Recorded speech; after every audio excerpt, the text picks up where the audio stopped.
ത്വക്കിനൊരു protection oil കൊടുക്കും. അതിന് പകരം അത് അടഞ്ഞിരിക്കുമ്പോഴത്തേക്ക് അത് കൂമ്പി വന്ന് ഇൻഫെക്ഷനായി പഴുപ്പായി മറ്റു വരുന്ന മുഖക്കുരുവാകുന്നത്. ഒരു അവയവമാണ് സ്കിൻ എന്ന് പറയുന്നത്. വളരെ ഇമ്പോർട്ടൻ്റ് ആയിട്ടുള്ള ഒരു അവയവമാണ്. പക്ഷേ ആരും ശ്രദ്ധിക്കാത്തൊരു അവയവമാണ് സ്കിൻ എന്ന് പറയുന്നത്. ത്വക്കിലൂടെ വിയർക്കാത്ത കൊണ്ട് പറ്റുന്നതാണ് ഈ non alcoholic liver cirrhosis.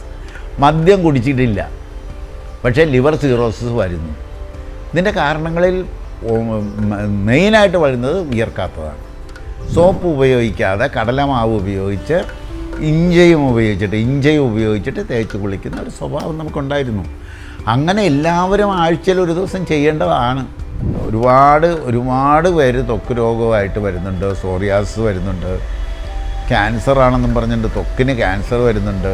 ത്വക്കിന് cancer വരുന്നതിൽ പ്രത്യേകം ഞാൻ പറഞ്ഞില്ല, ബാഹ്യപ്രകൃതിയിൽ ഇപ്പോൾ റേഡിയേഷനുള്ള സൂര്യപ്രകാശമാണ് തട്ടണമെങ്കിൽ ചിലപ്പോൾ ക്യാൻസർ വരും.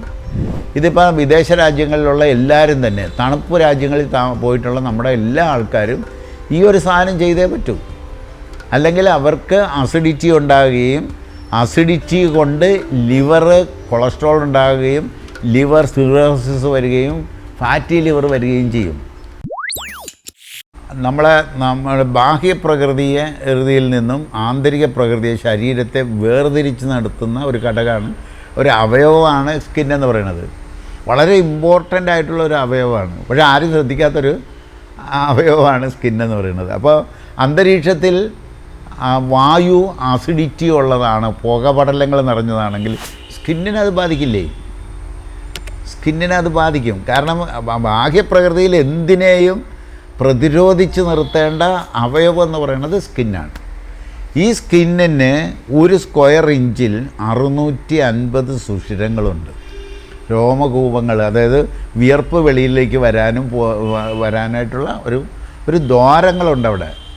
ഇത് നല്ലൊരു ശതമാനം ആളുകളിലും ബ്ലോക്ക്ഡാണ്. അപ്പോൾ ഒരു രോമകൂപത്തിലൂടെ വിയർപ്പ് വെളിയിലേക്ക് വരുന്നില്ല, അകത്ത് കിടക്കുക എന്ന് പറഞ്ഞാൽ നമുക്ക് വിയർപ്പിൻ്റെ സ്വാദ് ഉപ്പാണ്, പുളിയാണ്. ഉപ്പും അസിഡിറ്റിയും അകത്ത് കിടക്കുക എന്നാണ് അർത്ഥം.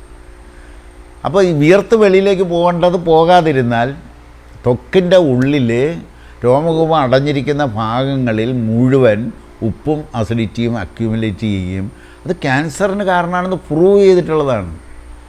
അതായത് സോഡിയം, ഉപ്പെന്ന് പറയുന്നത് സോഡിയമാണ്. Sodium based cell in an acidic situation, cancer ഉറപ്പാണ്. അത് പ്രൂവ്ഡാണ്. ഞാനതിൻ്റെ സ്റ്റഡി റിപ്പോർട്ടൊക്കെ എൻ്റെ കയ്യിലുള്ളതാണ്.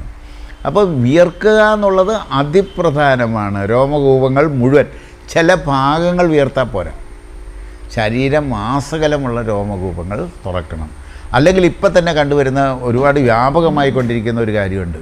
ഈ ആട്ടുംകാട്ടം പോലെ ശരീരത്തിൻ്റെ ത്വക്കിൽ മുഴുവൻ, മുഖത്തും ശരീരമാസകലം കെട്ടി കിടക്കുന്നു, സഞ്ചി പോലെ കറുത്ത നിറത്തിലുള്ള അരിമ്പാറ പോലെ ദൂരത്തേക്ക് മാറിക്കിടക്കുന്ന, കിങ്ങിണി പോലെ തൂങ്ങിക്കിടക്കുന്ന രോഗങ്ങൾ വ്യാപകമായി കൊണ്ടിരിക്കുന്നു.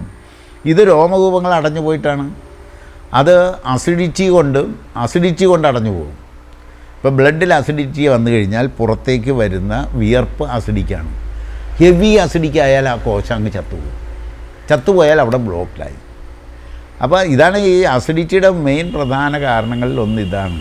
അപ്പോൾ ചത്തു കഴിഞ്ഞാൽ അവിടെ ബ്ലോക്കാണ്. ഇപ്പോൾ താരൻ പോലെ തന്നെയാണത്. താരനും ഇതുപോലെ ബ്ലോക്ക്ഡായി പോണതാണ്. മുഖക്കുരു അതാണ്, ബ്ലോക്ക്ഡായി പോണതാണ്. കുരു പോലെ വെളിയിലേക്ക് വരും. അവിടെ രോമകൂപം തുറന്നാണിരിക്കണമെങ്കിൽ അത് വെളിയിലേക്ക് വന്നിട്ട് ഒരു ത്വക്കിനൊരു പ്രൊട്ടക്ഷൻ ഓയിൽ കൊടുക്കും.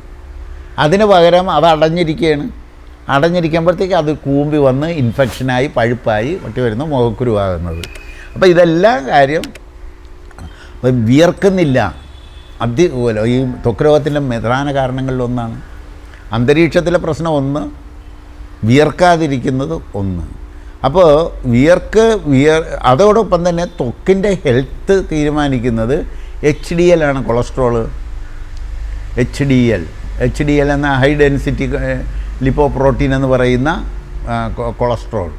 ഇത് ഒരു 90% ആളുകളിലും കുറവാണ്. കാരണം നമ്മൾ കഴിക്കണതിൽ omega-3 എന്ന് പറയുന്ന സാധനം ഇല്ല, ഓയിലില്ല, omega-3 ഓയിലില്ല. അപ്പോൾ ത്വക്കിൻ്റെ ഹെൽത്ത് ചുളിവ് വരാതെ നോക്കുന്നത് ത്വക്കിൻ്റെ കോശങ്ങളിൽ വെള്ളം പിടിച്ചു നിർത്തുന്നത് എല്ലാം ഈ ഫാറ്റാണ്. ഇത് കുറവാണെങ്കിൽ രോഗം വരും, ത്വക്ക് രോഗം വരും. പ്രധാനമായും ഇത് വിയർക്കണം. വിയർത്ത് വെളിയിലേക്ക് പോകുന്നത് വെള്ളമാണെങ്കിലും ആ വെള്ളത്തിനോടൊപ്പം തന്നെ മലിനവായുവും പോകുന്നുണ്ടെന്നുള്ളതാണ് അതിൻ്റെ ഇത് മനസ്സിലാക്കേണ്ട ഒരു കാര്യം. ഇപ്പോൾ ഉച്ഛ്വാസവായുവിലൂടെ വായു പോകുന്നുണ്ട്, പക്ഷേ വെള്ളവും പോകുന്നുണ്ട്. ആ വെള്ളം എന്ന് പറയുന്നത് മലിന വെള്ളമാണ്. ഇതേമാതിരി തന്നെ ത്വക്കിലൂടെ വെള്ളം പോകുന്നുണ്ട്, പക്ഷേ അതിൻ്റെ വായു പോകണം. എന്ന് പറഞ്ഞാൽ ത്വക്ക് കൂടി ശ്വസിക്കണം. ത്വക്ക് ശ്വാസോച്ഛ്വാസം ചെയ്യണമെന്ന് ഞങ്ങൾ പറഞ്ഞു കൊടുക്കും. ശ്വാസോച്ഛ്വാസം ചെയ്യണം, വിയർപ്പും വെള്ളവും വെളിയിലേക്ക് പോകണം. അങ്ങനെ ആയാൽ ത്വക്ക് രോഗം മാറ്റിയെടുക്കാൻ പറ്റും. ഇപ്പോൾ ഏത് സോറിയാസിസ് പോലും നമുക്ക് മാറുന്നുണ്ട്. കാരണം എന്താണെന്ന് വെച്ചാൽ ഈ ബയോസിമെൻ്റ് എന്ന് പറയുന്ന കൊളജൻ ചത്തുപോണ അസിഡിറ്റി കാരണം, അതായത് കോശങ്ങളെ തമ്മിൽ ഒട്ടിപ്പിച്ച് നിർത്തുന്ന ബയോസിമെൻ്റ് എന്ന് പറയുന്ന കൊളജൻ, ആ കൊളജൻ ഡെഡായി പോവുകയാണ്, ഇല്ലാതായി പോകും. അപ്പോൾ കോശം രണ്ടും കൂടി വിട്ടുപോകും. രാവിലെ എഴുന്നേൽക്കുമ്പോൾ ഒരു കൈ നിറച്ച് ത്വക്കായിരിക്കും കട്ടിലേക്ക് കിടക്കുക, പൊഴിഞ്ഞു പോകുന്നതായിരിക്കും. ഇത് മാറ്റിയെടുക്കാൻ പറ്റുന്നുണ്ട്. ബ്ലഡിൻ്റെ അസിഡിറ്റി മാറ്റിയിട്ട് ഈ കൊളജൻ ശരീരം തന്നെ ഉൽപ്പാദിപ്പിക്കാൻ വേണ്ട പ്രതിരോധ ശക്തി കൂട്ടി കൊടുത്ത് വിറ്റാമിൻ ഇതുണ്ട് omega-3 ഓയിൽ കൊടുത്ത് HDL കൂട്ടിയെടുത്തിട്ട് വരുമ്പോഴത്തേക്ക് ശരീരം സ്വാഭാവികമായിട്ട് ഈ സോറിയാസ് മാറ്റിയെടുക്കും. വിയർപ്പിക്കും, ഡെയിലി വിയർപ്പിക്കും. നമ്മൾ 3 പേഷ്യൻസിന് ഡെയിലി വിയർപ്പിക്കാൻ പറയും. അതായത് കിഡ്നി പേഷ്യൻസ് ഡെയിലി വിയർപ്പിക്കണം, ക്യാൻസർ പേഷ്യൻസ്, സോറിയാസിസ് പേഷ്യൻസ്. അപ്പോൾ വീട്ടിൽ തന്നെ വിയർപ്പിക്കാനുള്ളൊരു സംവിധാനം രൂപപ്പെടുത്തണം. അതിന് വേണ്ടിയിട്ട് നാരങ്ങ ചേർത്തിട്ടുള്ള ഒരു പ്രത്യേക തൈലവും ഉണ്ടാക്കിയിട്ടുണ്ട്. ആ തൈലം ദേഹമാസകലം പുരട്ടിയിട്ട് പെടലി പുറത്തിട്ടിട്ട് ദേഹമാസകലം വിയർപ്പിച്ച് രോമകൂപങ്ങൾ തുറന്ന് വിയർപ്പിക്കണം. ഇതിപ്പോൾ വിദേശ രാജ്യങ്ങളിലുള്ള എല്ലാവരും തന്നെ, തണുപ്പ് രാജ്യങ്ങളിൽ പോയിട്ടുള്ള നമ്മുടെ എല്ലാ ആൾക്കാരും ഈ ഒരു സാധനം ചെയ്തേ പറ്റൂ. അല്ലെങ്കിൽ അവർക്ക് അസിഡിറ്റി ഉണ്ടാകുകയും അസിഡിറ്റി കൊണ്ട് ലിവർ കൊളസ്ട്രോൾ ഉണ്ടാകുകയും ലിവർ സിറോസിസ് വരികയും ഫാറ്റി ലിവർ വരികയും ചെയ്യും. നോൺ ആൽക്കഹോളിക് ലിവർ സിറോസിസ് എന്നും പറഞ്ഞിട്ട് എഴുതണത് വിയർക്കാത്തത് കൊണ്ട് പറ്റുന്നതാണ്. ത്വക്കിലൂടെ വിയർക്കാത്തത് കൊണ്ട് പറ്റുന്നതാണ് ഈ നോൺ ആൽക്കഹോളിക് ലിവർ സിറോസിസ്. മദ്യം കുടിച്ചിട്ടില്ല, പക്ഷേ ലിവർ സിറോസിസ് വരുന്നു. ഇതിൻ്റെ കാരണങ്ങളിൽ മെയിനായിട്ട് വരുന്നത് വിയർക്കാത്തതാണ്. അപ്പോൾ വിയർക്കണം. ത്വക്കിൻ്റെ സംരക്ഷണം നമ്മൾ നോക്കിയേ പറ്റൂ. പിന്നെ പണ്ട് കാലത്ത് ആഴ്ചയിൽ ഒരു ദിവസം എണ്ണ തേച്ച് കുളി എന്ന് പറയുന്നൊരു സംവിധാനം ഉണ്ടാകുമായിരുന്നു.